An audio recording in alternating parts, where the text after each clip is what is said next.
Well, So- Mr. Chair, I'd like to find out who is Congressman Akop referring to. I am one of the chairman of the COD committee. Yes, 1 minute And suspension, I have the please. right. 1 minute.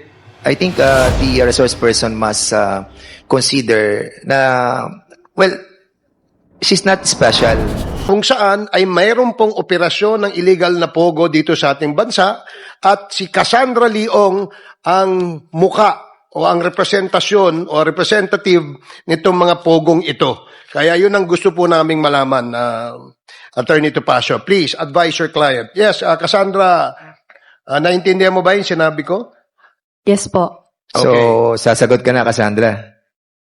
Mr. Chair, pwede po ako mag-excuse sa sarili ko ng like 10 minutes lang po. Excused for 10 minutes To consult po. to consult with your lawyer? 10 minutes. Yes po. The chair, is that too long? I mean, that's too long. 5 minutes.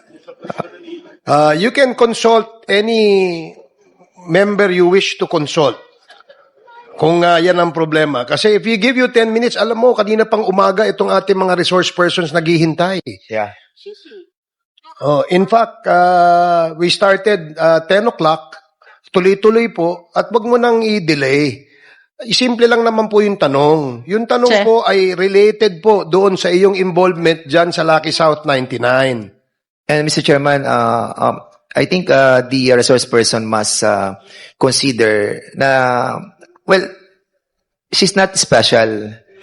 Hindi po kayo lamang ang resource person that we are investigating. All of these resource persons have been here since morning. Lucky you are in your own room, di ba? Meron kang aircon, meron kang sariling kwarto. But all of these people who are working tirelessly to ferret the truth has been here for so long. We hope you understand, and you're asking for 10 minutes for us to wait another 10 minutes. I think, Mr. Chair, that is unacceptable. And if I may, ask, can we ask Attorney Topacio?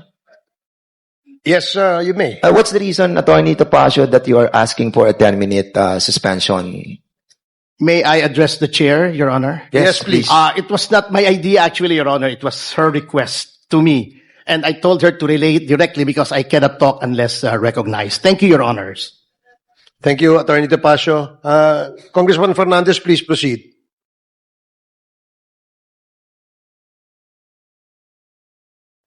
And, Cassandra, what is the reason for a 5-minute suspension for you to talk to your lawyer? Are you asking for a 10-minute? Yes po. Yes po. And what's the reason behind?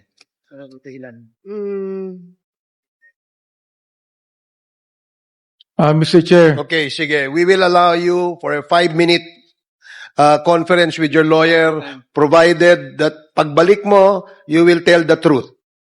Is that clear?